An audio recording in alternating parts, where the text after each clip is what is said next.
बेदार की डाली छेलो बैठी ओला पांच जेड़ को ठंडो पानी पे ओला ही मेरा बुरा सा ही मेरा गुरा हम पहाड़ ओला चल पहाड़ जोला। जय हिमालय, जय भारत। संसार भर में हिमालय लोग यूट्यूब चैनल देख रहे आप सभी का स्वागत है और मैं हूं भारत की राजधानी नई दिल्ली से डॉक्टर हरीश चंद्र लखेड़ा। इस बार इतिहास के एक कुछ अनछुए पहलू को सामने रख रहा हूं, जब उत्तराखंड की पूर्व रियासत टिहरी गढ़वाल को वायसराय ने अंग्रेजी शासन में भी मिलाने का आदेश दे दिया था। बात इतनी भर थी कि एक विधवा नारी की पाला बिसो बेगार को टिहरी रियासत के अधिकारियों ने जब उसे रसीद नहीं दी तो मामला वायसराय तक पहुंच गया था। इस कथा को कहने का आशय इतना भर है कि अंग्रेजों की आज आलोचना भले करते रहें, लेकिन उस जमाने में ईमानदारी इतनी थी कि एक नारी की शिकायत जब वायसराय के सामने पहुंची तो उन्होंने जांच करने के साथ ही यह भी आदेश दे दिया था कि यदि टिहरी राजा की गलती पाई गई तो उस राज्य को अंग्रेजी शासन में मिला दिया जाए।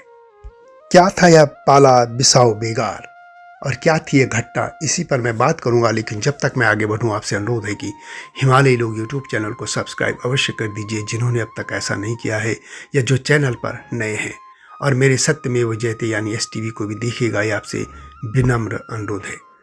तो बात है आज़ादी से पहले की। प्रताप शाह टिहरी गढ़वाल के तीसरे राजा थे।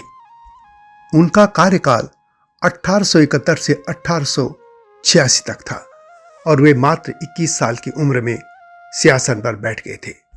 उनको लेकर कहा जाता है कि उन्होंने जंगल, न्यायिक और पुलिस प्रशासन में सुधार करने के प्रयास किए थे। आज का जो टिहरी गढ़वाल और उत्तरकाशी जिला है, तब यह क्षेत्र टिहरी रियासत का हिस्सा था।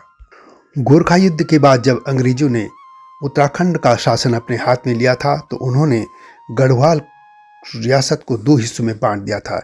अलकनंदा के पूर्वी इलाका ब्रिटिश गढ़वाल कहलाया, जो कि अंग्रेजों के शासन में था, और पश्चिम की तरफ का हिस्सा टिहरी रियासत माना गया।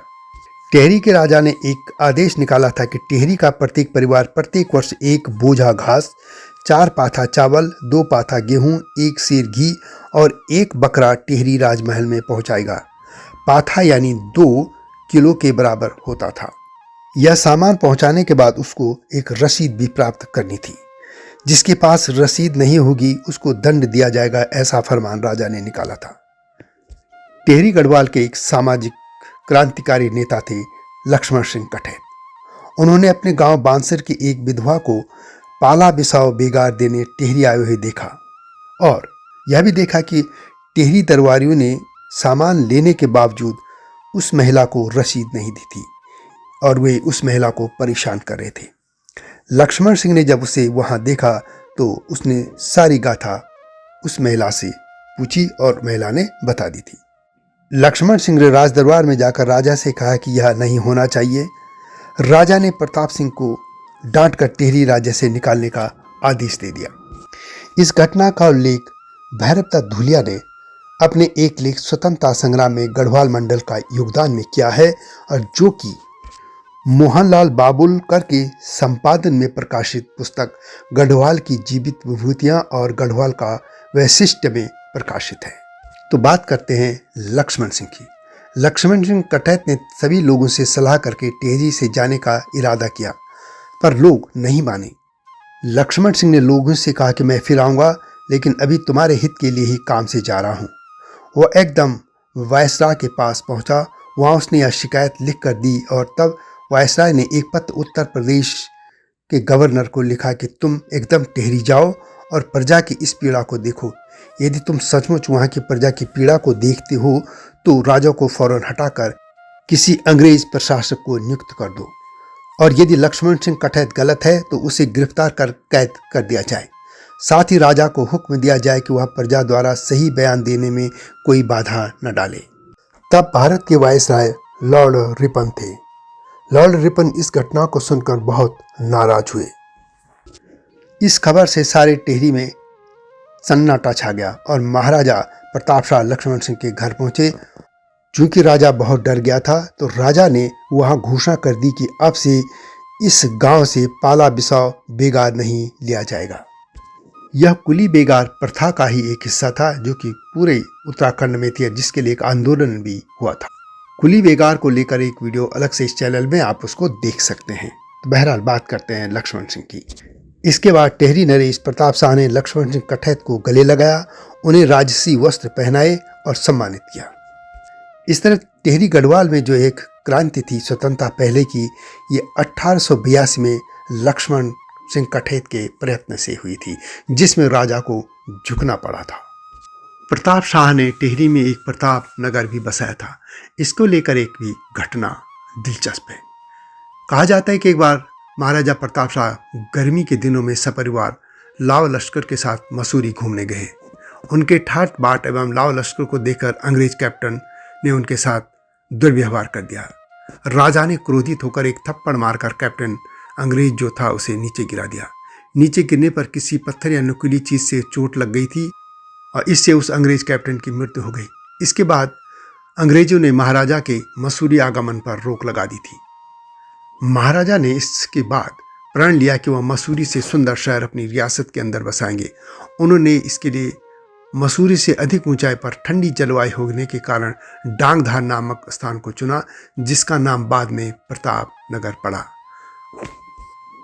प्रताप शाह ने वर्ष 1877 में डांगधार को अपनी ग्रीष्मकालीन राजधानी बनाया।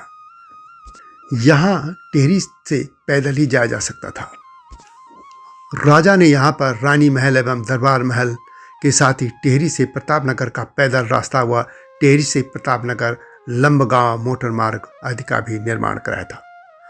महाराजा प्रताप शाह ने अपने कार्यकाल में पटवारी पद, पुलिस व्यवस्था, न्यायालय व्यवस्था, अंग्रेजी शिक्षा की शुरुआत, कारदार राजस्व वसूली पद की शुरुआत की। टेहरी में पलटन व्यवस्था, भूमि रजिस्ट्री की शुरुआत, भूमि की पैमाइश के लिए जियोला पैमाइश की शुरुआत की। टेहरी को 22 पट्टी में भी विभाजित किया और पहला अस्पताल भी उन्होंने खुलवा था। इसके साथ ही प्रथम दवाखाना की भी स्थापना जैसे कई महत्वपूर्ण कार्य प्रताप शाह ने करवाए थे। यह था वो कालखंड जब एक छोटी सी शिकायत भी सर्वोच्च पदाधिकारी पहुंचने पर एक्शन होता था। तो यह वीडियो कैसी लगी कमेंट में अवश्य लिखें। जल्दी आऊँगा नई गाथा के साथ, तब तक जय हिमालय, जय भारत। हिमालय पे पेड़ हो तो गीत गाएंगी नदियाँ, गीत गाएंगी नदियाँ। पेड़ों पे चिड़िया है तो गीत गाएंगी नदियाँ, पेड़ों पे चिड़िया है तो गीत गाएंगी नदियाँ। माँ की लोरी जैसे होते हैं नदियों के गीत।